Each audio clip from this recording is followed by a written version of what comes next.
At night time, these women go on the streets of Athens looking for customers to sell their sexual services. Some choose to do this, but others say they were tricked into coming here, where they were forced into prostitution. Some were told they would work as dancers in clubs. They didn't say what dance. And they didn't say anything about privé. They took me to the brothel and I said, "What is this?" And the other girl said, "Here we do this and that." And I said, "I never do these things." And then they beat me and all that.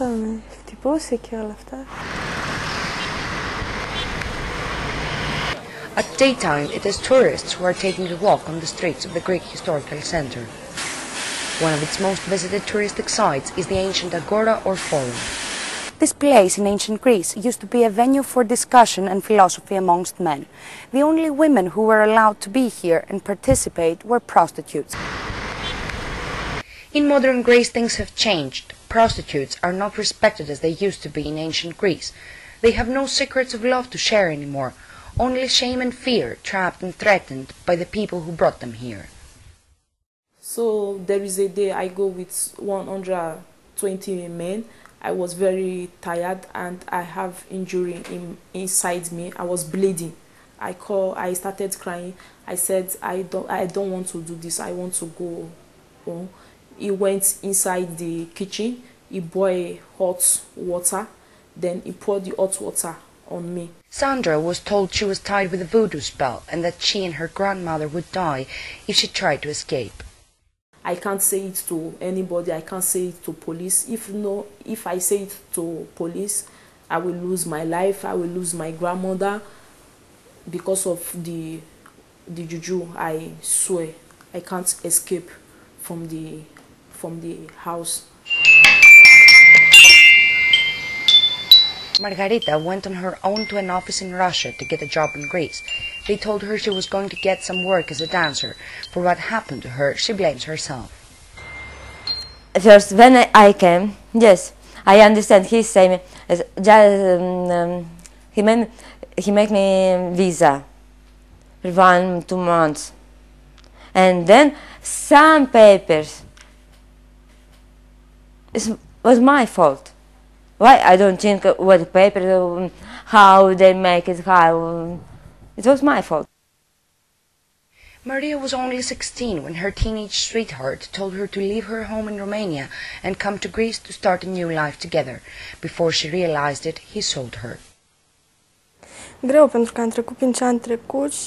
feel bad for what I have been through. It's not easy because I was very young when they brought me here and I didn't know everything that was happening, but I was in love.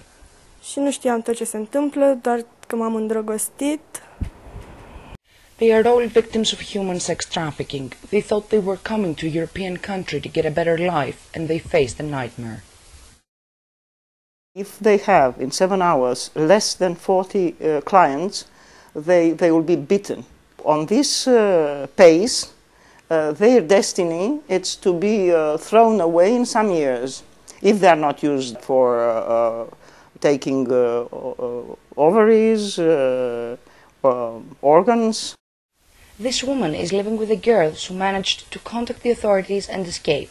She brought them to this shelter for protection and to help them get a new life. They are in need of a long period of time where we try to help them find themselves and power.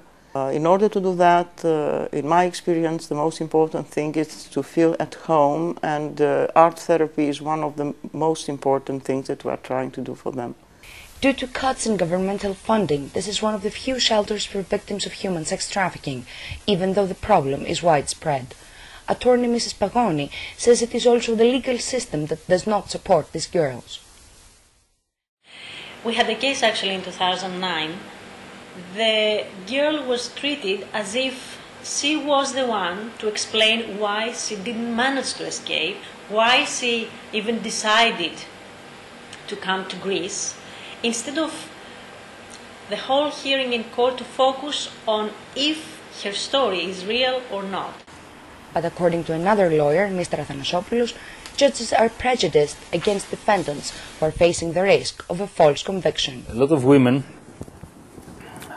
had came in Greece with their willing to work as a prostitute. The problem is that the Greek court does not believe that. The judges believe that they're saying so to help the defendant. And it's your job to show the truth, whom of them had came in Greece with their willing and who not. But specialized anti-trafficking police are trying to enforce the law, carrying out thorough investigations.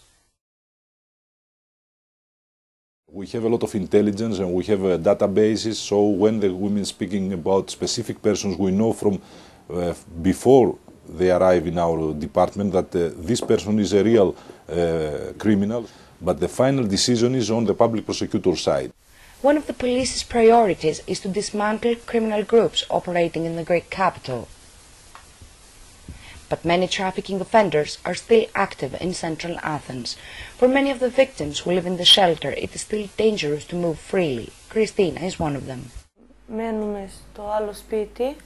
When we were staying at the other shelter, I went with another girl from Romania out at the supermarket, and they too were there with a car, and he was looking at me and he wanted to take me and the other girl in the car. But I screamed and another man called the police, and they came.